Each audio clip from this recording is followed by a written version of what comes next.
নমস্কার বন্ধুরা, আজকের দিন থেকে বাংলার প্রতিটি মানুষ আয়ুষ্মান ভারত কার্ডের আওতায় আসতে চলেছেন। আজকের দিনে মাননীয় মুখ্যমন্ত্রী শুভেন্দু অধিকারী এই আয়ুষ্মান ভারত কার্ডের শুভ সূচনা করবেন এবং বাংলার প্রতিটি মানুষ এর সুবিধা পেতে পারবেন। যারা যারা এই আয়ুষ্মান ভারত কার্ড পাবেন না তারা কবে মুখ্যমন্ত্রী স্বাস্থ্য বীমা যোজনার কার্ড পেতে পারবেন এবং স্বাস্থ্যসাথী কার্ড কি আদৌ চলবে কিনা সমস্ত কিছু স্টেপ বাই স্টেপ এই ফুল ভিডিওতে তোমাদের সাথে শেয়ার করে দেব এবং মাননীয় স্বাস্থ্যমন্ত্রী এই বিষয়ে কি বলেছেন সমস্ত কিছু এই ভিডিওর মাধ্যমেই তোমরা জানতে পারবে। অবশ্যই ভিডিওটাকে সম্পূর্ণ দেখার চেষ্টা করো। আমরা সরাসরি সেই নিউজ আপডেটটাতে চলে যাচ্ছি এবং তোমাদের সাথে পুরো ডিটেলসটা শেয়ার করে দিচ্ছি।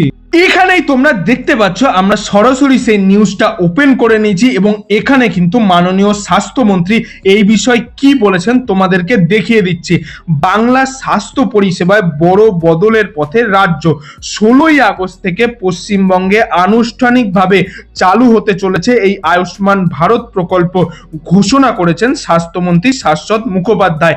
অর্থাৎ আজকের দিনে কিন্তু 16ই আগস্টে দুপুর 3টার সময় যে জানা যাচ্ছে দুপুর 3টার সময় প্রেস কনফারেন্স মিটিং করে কিন্তু এই আয়ুষ্মান ভারত কার্ডের শুভ সূচনা করবেন মাননীয় মুখ্যমন্ত্রী এবং তার সাথে স্বাস্থ্যমন্ত্রীও কিন্তু থাকবেন এবং এই দিনটিকে কিন্তু আয়ুষ্মান দিবস হিসাবে পালন করা হবে, যেটা মাননীয় মুখ্যমন্ত্রী আগেই ঘোষণা করে দিয়েছিলেন। আয়ুষ্মান ভারত নিয়ে বড় ঘোষণা স্বাস্থ্যমন্ত্রীর। সাংবাদিক বৈঠকে আয়ুষ্মান ভারত প্রকল্পের পরিধি নিয়ে বড়সড় তথ্য দেন স্বাস্থ্যমন্ত্রী। তার বক্তব্য প্রথম পর্যায়ে 1.5 কোটি পরিবারকে এই ব্যবস্থার সঙ্গে কিন্তু যুক্ত করা হবে। অর্থাৎ এই যে প্রথম পর্যায়ে দেয়া হবে আজকের দিনে, এখানে কিন্তু টোটাল 1.5 কোটি পরিবারকে যুক্ত করা হবে। এর ফলে প্রায় 6 কোটি মানুষের কাছে প্রকল্পের সুবিধা পৌঁছানোর সম্ভাবনা রয়েছে। পাশাপাশি কোনো পরিবার আয়ুষ্মান ভারতের তালিকায় জায়গা না পেলে তাদের জন্য কিন্তু বিকল্প ব্যবস্থা হিসাবে মুখ্যমন্ত্রীর স্বাস্থ্য বীমা প্রকল্প যে যোজনা রয়েছে সেটাও কিন্তু চালু করা হবে বলে তিনি জানিয়েছেন।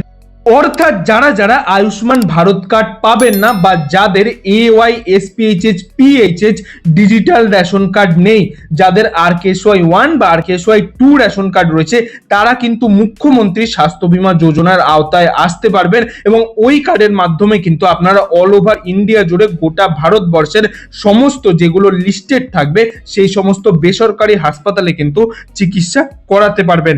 ইতিমধ্যেই রাজ্যের মুখ্যমন্ত্রী স্বাস্থ্য বীমা যোজনার আওতায় থাকা উপভোক্তাদের নিয়ে পরিকল্পনা চূড়ান্ত করেছেন। অর্থাৎ কারা কারা এই স্বাস্থ্য বীমা যোজনা পাবে, কারা কারা আয়ুষ্মান ভারত কার্ড পাবেন সেগুলো নিয়ে কিন্তু চূড়ান্ত করা হয়েছে।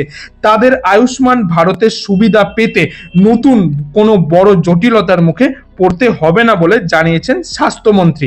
তার দাবি যে 16ই আগস্ট থেকে কয়েক কোটি মানুষ নতুন প্রকল্পের পরিষেবা পেতে পারবেন এবং কার্ড তৈরির প্রক্রিয়াকে সহজ ও হাসপাতালে KYC সম্পর্ক ব্যবস্থা কিন্তু সম্পন্ন করা হয়েছে। অর্থাৎ তোমরা যখন KYC করতে যাবে, প্রতিটা হাসপাতালে যখন চিকিৎসা করতে যাবে, সেখানেই কিন্তু তোমাদের যে রেজিস্টার মোবাইল নাম্বার থাকবে ওই মোবাইল নাম্বারে OTP যাবে, সেইখান দিয়ে কিন্তু তোমাদের KYCটা ভেরিফিকেশন করে দেখে নেওয়া হবে যে তুমি আয়ুষ্মান ভারত কার্ড পেয়েছো না মুখ্যমন্ত্রীর স্বাস্থ্য বীমা কার্ডের আওতায় রয়েছো। সেই অনুযায়ী কিন্তু হাসপাতাল কর্তৃপক্ষ বুঝে যাবে যে কোন কার্ডের আওতায় তোমরা রয়েছো এবং প্রকল্পটি বাস্তবায়নের ক্ষেত্রে হাসপাতালগুলির ভূমিকা অত্যন্ত গুরুত্বপূর্ণ। এই কারণে বেসরকারি হাসপাতালগুলির সঙ্গে ইতিমধ্যেই একাধিক দফায় কিন্তু আলোচনা করেছে স্বাস্থ্য দপ্তর। পরিষেবা চালু রাখার জন্য আপাতত নির্দিষ্ট পর্যায়ের কিন্তু চুক্তি করা হয়েছে। স্বাস্থ্য দপ্তরের তথ্য অনুযায়ী আয়ুষ্মান ভারত প্রকল্পের তালিকায় মোট 1903টি হাসপাতাল রয়েছে। এর মধ্যে 1303টি হাসপাতাল কিন্তু বেসরকারি রয়েছে বলে জানা যাচ্ছে। অর্থাৎ টোটাল যে 1903টা হাসপাতাল রয়েছে তার মধ্যে 1303টি কিন্তু বেসরকারি বা প্রাইভেট হসপিটাল রয়েছে। পাশাপাশি 627টি কিন্তু সরকারি হাসপাতালও এই তালিকায় অন্তর্ভুক্ত করানো হয়েছে এবং তারই সাথে কিন্তু 627টি সরকারি হাসপাতালও থাকবে। রাজ্যে মোট 3.39 কোটি পরিবার ইতিমধ্যে এই প্রকল্পের আওতায় যুক্ত হয়েছেন বলে জানিয়েছে স্বাস্থ্যমন্ত্রী। অর্থাৎ 3.39 কোটি পরিবার কিন্তু এই আয়ুষ্মান ভারত কার্ডের আওতায় আসতে পেরেছেন। তবে প্রকল্পের সুবিধা পাওয়ার ক্ষেত্রে পরিচয় যাচাই করে কোনো রকম ঝুঁকি নিতে চায় না কিন্তু রাজ্য, অর্থাৎ কোনো রকম ঝুঁকি যাতে না নিতে হয়, প্রতিটি সঠিক মানুষ, যোগ্য ব্যক্তি যাতে এই প্রকল্পের আওতায় আসতে পারে, সেই জন্য কিন্তু এতগুলো যাচাই করা হচ্ছে, এতগুলো KYC কমপ্লিট করানো হচ্ছে। বিশেষ করে যোগ্য নন এমন কোনো ব্যক্তি যাতে সরকারি স্বাস্থ্য পরিষেবার সুবিধা না নিতে পারেন, এর জন্য যাচাইয়ের ব্যবস্থায় কিন্তু কড়াকড়ি করা হয়েছে। এবং স্বাস্থ্যমন্ত্রীর কথায় আমরা চাই না কোনো বহিরাগত এই পরিষেবা পাক। অনেক বাংলাদেশের মানুষ আমাদের এখানে এসে আধার কার্ড বানিয়েছেন, কিন্তু তারা আসলে বাংলাদেশের নাগরিক, এদের জন্যই ফিল্ড ভেরিফিকেশন করা হবে।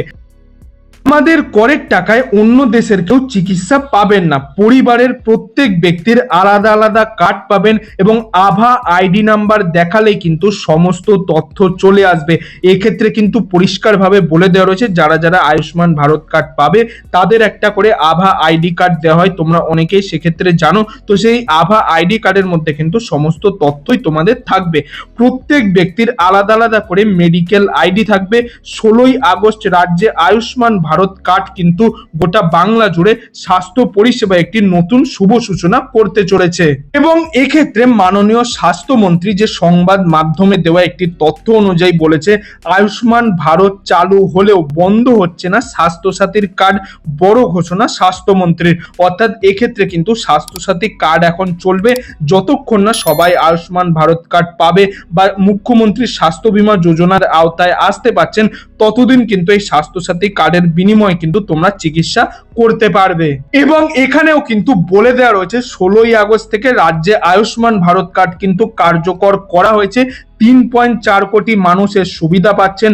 70 বছরের ঊর্ধ্বে যে সমস্ত মানুষরা থাকবেন তারা কিন্তু সবাই আয়ুষ্মান ভারত কার্ড পাবেন এবং কতগুলি হসপিটাল এর সাথে যুক্ত রয়েছে, যেগুলো আমি তোমাদের অলরেডি আগেই বলে দিয়েছি। এখানে কিন্তু পরিষ্কারভাবে বলে দেওয়া রয়েছে কারা কারা আয়ুষ্মান ভারত কার্ড পাবে, কারা কারা মুখ্যমন্ত্রীর স্বাস্থ্য বীমা যোজনার আওতায় আসতে পারবেন। তো বন্ধুরা, এই ছিল আজকের কিছু আপডেট। এই আপডেটটি যদি আপনার ভালো লাগে তাহলে একটি লাইক করে দেবেন এবং বন্ধু বান্ধব, আত্মীয় স্বজন সবার মধ্যে এই ভিডিওটি শেয়ার করে দেবেন, তারাও যাতে নতুন আপডেটগুলি সম্পর্কে জানতে পারে। এবং আপনি যদি আমার চ্যানেল নতুন দর্শক হয়ে থাকেন তাহলে চ্যানেলটি অবশ্যই সাবস্ক্রাইব করে পাশের বেল আইকনটি অল করে দেবেন এরকম গুরুত্বপূর্ণ আপডেটগুলি পাওয়ার জন্য। এতক্ষণ ভিডিওটি দেখার জন্য আপনাদের সবাইকে অসংখ্য ধন্যবাদ।